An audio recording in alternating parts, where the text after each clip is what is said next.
It is a brand new edition of Hockey and Hounds, brought to you by Ticketmaster. Make more memories live.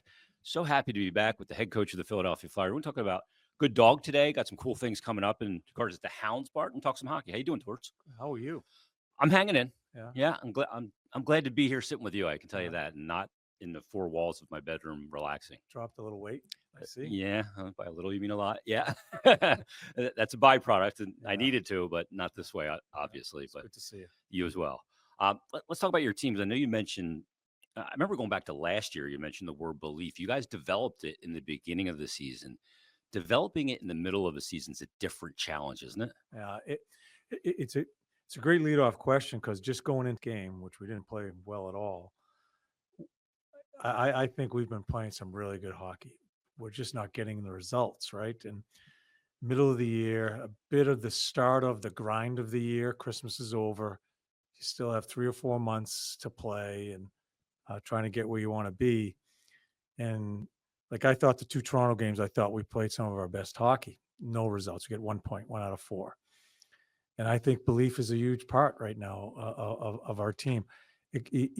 Now, especially coupled when we were awful, belief is the thing that gets you through it. Yeah. We got to move by that one, and you got to believe in the things we were doing that we could see we were playing well, but still not getting the results. And it's tough for athletes, easier for coaches because we coach how we play, not the results. Athletes want results. They want individual results, goals and assists, whatever it may be, plus minus, and they want the wins. And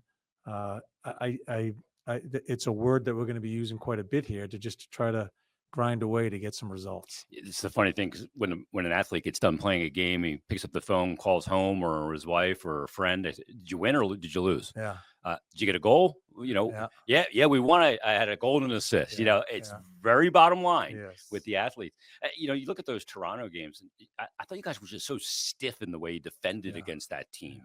They got a lot of offensive weapons to limit them the way you did and then not come away with a result. There's also a teaching that can happen from that. Yeah, and we checked forward so well. Yeah. Such a good team. I think Chief's doing a great job there. He's taught them to play defense too, which I think is important for that team. Checked forward, did a lot of things right. I think where the next step, and this is what we talked about before last night's game, the next step is when you're up 1-0, getting that second goal, not just being satisfied we're getting chances and we're not giving them any, getting that next goal to go up 2-0, maybe making one more big defensive play where they don't tie it or gain momentum, another big save at a key time. That's where we were. That's kind of what we talked about because there was so many good things going on with it. So, you kind of throw that out the window in that conversation right now after a stinker. Yeah. But you try to get them back to just thinking about all the good things we were doing, even though there weren't results. And athletes are funny. And I don't think they're selfish, but those stat lines are important for them, for their individual, just their well-being mentally to keep themselves straightened out. To get the second goal changes the complexion of the game. It changes the way the other team plays. I mean, they got to know that because it happens to them. When you go down 2-0, you play different. Yeah. You get that extra save. And we know goaltending has been a struggle this year. Sam gets back in and he needs to get into a rhythm in his season. To do that, he needs to stay healthy. Let me ask you first. As a head coach, it's been in this league a long time. How much better do you sleep at night when you don't have the goalie question mark? Yeah. You had Hank. I mean, you went to bed. You fell asleep real quick on those nights. You and I have banged this around. Goaltending is not just the saves you're making. It's what you're doing for your mindset of your hockey club. Yeah. And especially the situation we're in here, we're developing a young crew. We got some struggles on the back end. They're up and down, some of the young guys. We've got struggles as we go through our lineup and just in developing our people. You just can't have every mistake made in your net. Yeah. You can't have a goal go in it's a weak, there's been some weak goals. It's Tavares goals one I didn't like. Yeah. In particular. Feds who, and I put him in a hell of a spot, right? I talked about that with some other media guys that I told our team, we are going to play in front of this guy. I said, because this guy's been basically skating up and down the boards during practice, Yeah. waiting for one of the goalies, the 1 and 2s, to get out and maybe need a break. Hasn't practiced with it. I put him in against the Toronto Maple Leafs. And so I said, we are going to defend in front of them. Yeah. I thought our guys did, but we still need that save. Yeah. You know as well as I do, it's not the saves you make. You get judged the saves you don't make. Mm-hmm. And that's what affects your hockey club. And we've gone through that. And it's not a blame game. It is what it is. We have gone through that. And I thought we went through it a little bit last year towards the end, along with some other problems with our team. But, I really feel we'd be in a little bit different situation standing wise and can eat that one last night, that loss, and still not really be in a big hole, because I think we'd have a better record if we were more consistent in the area. How do you prevent your guys from in front of the goalie, not letting that affect them, afraid to make a mistake? And how do you prevent yourselves from not going, okay, you say this is the way we're going to play. Yeah. And you guys play with some risk because you're very aggressive offensively. Yeah. Like I look at that 3-on-1 goal against Dallas, that Wyatt Johnson, you got 3 guys really pressing. Yeah. They beat it with the pass, and then they're going 3-on-1. Yeah. How do you stay at it that way, even though sometimes that risk causes a bad result? When I saw, I think it's a bad read by Yorkie. And like I talked to Sully in between periods, I said, am I confusing them? Because all we're talking about is checking forward, taking a chance. But there are certain situations that you need, the defensemen especially, because they see everything in front of them. Yep. You got to fight another day. It's not just running reckless. I felt that was a little reckless by Cam, because that's what really opens up the ice into that 3-on-1. And Wyatt Johnson has such a great shot. He's got options off the rush too, all over the place. And I think that could have been stemmed if Yorkie just stayed out of there and fought another day. But that's the catch, right? You don't want to just get on your heels either and just sit back and try to fill the middle and let teams just keep coming at you. And that's a big part of our job as coaching is teaching risk, but also patience needs to be involved in it. And like I told them before the second Toronto game, I just felt we had Toronto at a good time in their schedule. They had played a lot of games. I said, let's get on top of them. Let's keep checking forward. But we got to keep our patience also, because they're an explosive team. Yeah. You got to read the plays too. And sometimes it just may not be that shift that you check forward. You may have to wait another turn and go back at it again your next shift. Those are the things we're learning about being risky and checking forward, and also having patience in the game. Sometimes players, they hear the word patience, it puts them on their heels. Yeah, they just want to sit back. It's almost an out for them, right? And we're trying to define it that way. I thought Dallas was so good off the rush. Unbelievable. One of the best teams in the league off the rush. They just don't straight line. Every guy's curling and moving and creating decisions all over. And they have 2 or 3 guys out of their lineup. That's a legitimate team that could win a Stanley Cup this year. They're built for it. And give them credit. We whenever it always bugs me when we beat a team, it's always because they played bad, right? Yeah. The team that we beat, especially when we're lower in the standings. Mm-hmm. Maybe we played good. Yeah. And you make them play bad. Yeah. And it got done pretty quickly with those 2 quick goals. Chances were 14-14, right? We just gave them glorious chances, right? But I don't think we played well, but I also have to give Dallas some credit. That's a good hockey club, and they play fast. It's one of the faster teams we've played, and we don't see a lot of these guys out west. Yeah, Jamie Benn's not the fastest straight line skater. You ain't going to win a lot of races, but he plays fast. There's a difference there. Yeah. And Peter, the coaching staff's done a nice job with that. Agreed.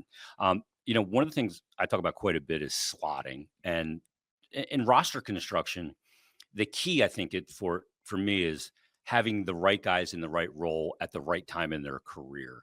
And when you ask a guy maybe to play above his pay grade or where he is, that's a tough situation. Yeah. You got a number of guys. You have that probably in net with Sam taking on the role he's in. He shouldn't be there. Yeah, you have guys on your blue line that are playing maybe above where they should be.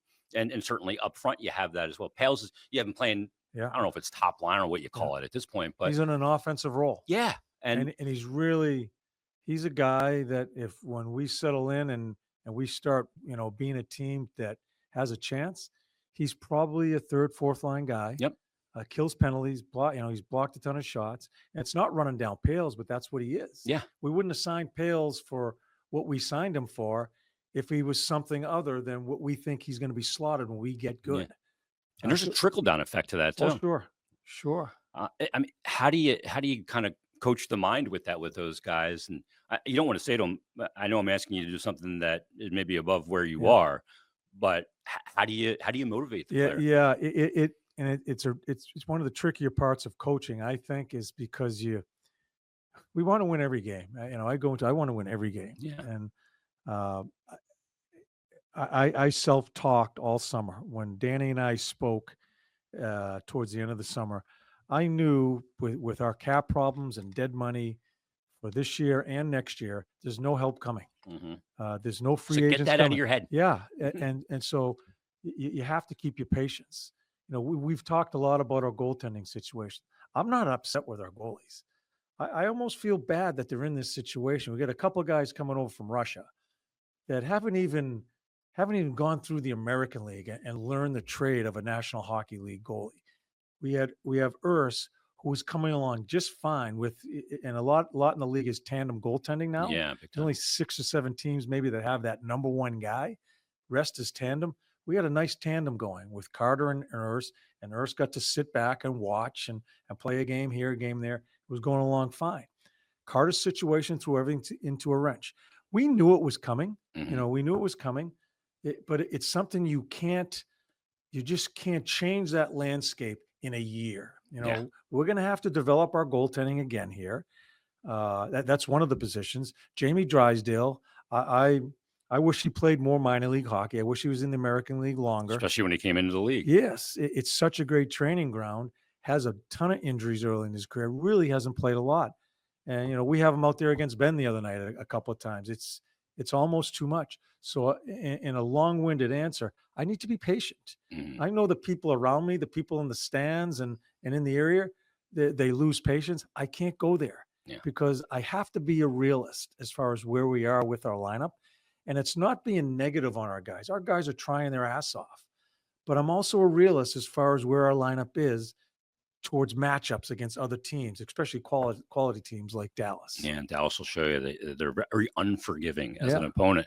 On the Flyers Daily podcast, I put out to Flyers fans to give me your biggest positive this season from an individual player perspective, based on your preseason expectations. Mm. 2 names came up quite a bit. Bobby Brink came up a ton.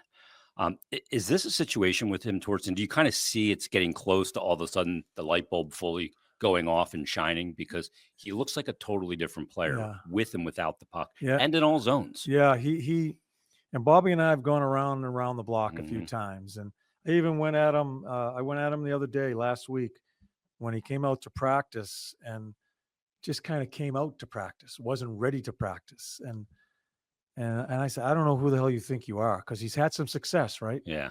I said, you better respect this league, because that goes away really quickly, Yeah. especially for Bobby, undersized, deceptive skater, but not a great skater. Yeah. Everything that has happened to his game, he's put the time into it. He's put the work into it. So don't slough off now. Yeah, you'll be out of the league. Yeah. That's the fine line with a guy like Bobby Brink. He Mhm. needs to be on every day, or it'll go away quickly, because he's not the most gifted. He's not the fastest. He's certainly not the biggest in a big, fast league full of skill. So he needs to be on every day. And that's what I respect about him. I think he's shown me that, and that's why he's getting the ice time right now. But I watched him practice that day. I said, don't you even think about going down that road. Yeah. And Stop now. Yeah, because it gets ugly and Yeah. it gets slippery. And so he is, if you're talking about, where he is now in our lineup to where I thought he would be, that is on the top of the list. Yeah. But it could fall quickly if he doesn't ready himself every day when we step on that ice. Noah Cates in his first year with you, is essentially his rookie year. You've really asked a lot of a young player, and he delivered for you in the way he defended. Couturier was out. And then last year he's got the injury and never really got his game underneath him. This year he comes in the way he's playing offensively now. I'm still trying to put my finger on what he is as a player, because we've seen so many different kind of faces of Noah Cates. The way he's playing right now, I mean, if this is what he is, you got a pretty damn good. He's a coach's dream. Yeah, he right now he's completed himself. Yeah. Right. That's the word I use. It's a complete player, and where he makes offensive plays. He holds on to pucks. He's looking to bring offense to the team, and not just sit on his defensive prowess. He's so good at that. He's got a good stick. He's another one that needs to stay on top of it. We for 2 years we've told him, take a chance. Yep. Stop dumping it in.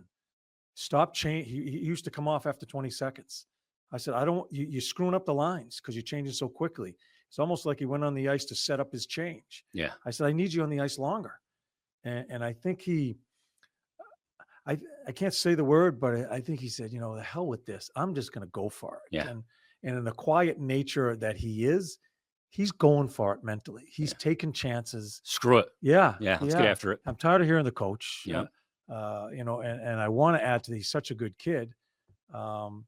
He is he's a top center right now. Yeah. I can't help but put him on the ice with him, Tyson, and Bobby. I don't think they played well last night. Mm-hmm.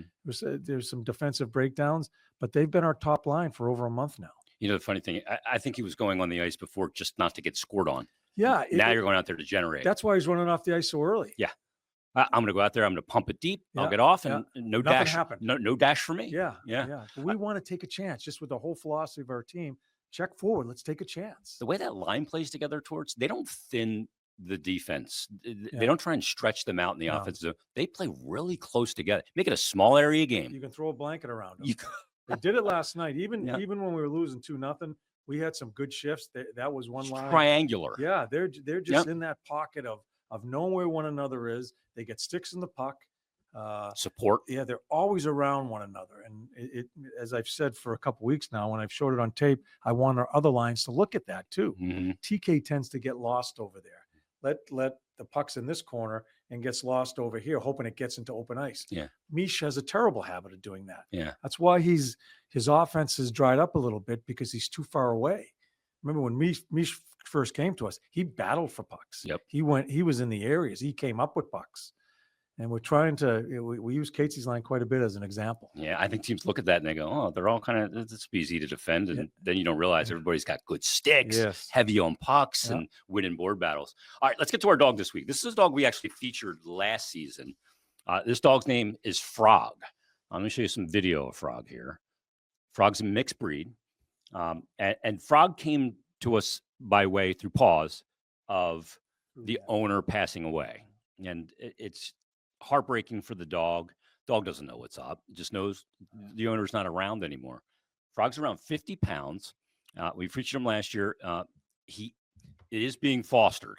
So that's great. We love Foster. Yes. We're big fans of Foster. Around 10 years old, again, because the owner passed away, and had a great life with the owner. The owner treated the dog well, and the dog's probably still heartbroken at this point. And we got to get this dog a forever home for the final part of its life. Yeah, it's been a while, and has a little arthritis, I guess. Mm-hmm. And we were talking off air with some dogs that struggle a little bit with that. I can see the rugs on the floor here, even in the video. That's a grip. Just help with some stability. Yeah, and I remember talking about this one because it brought up the community that my wife and I are involved with. So much of those people that look for these older dogs to give them their last parts of their life, the best life they can have. Yeah.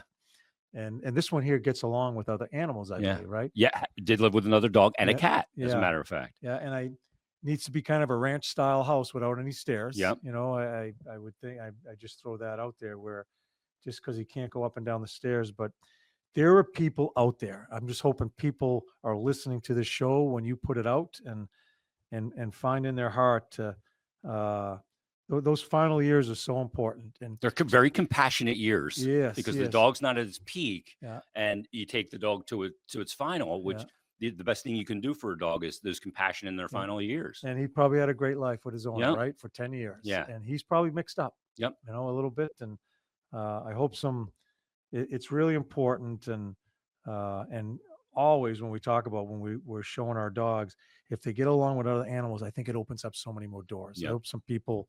I hope someone opens their door and tries to give this dog its final years the best life. Yeah, obviously the time commitment in years is different with a senior dog as well.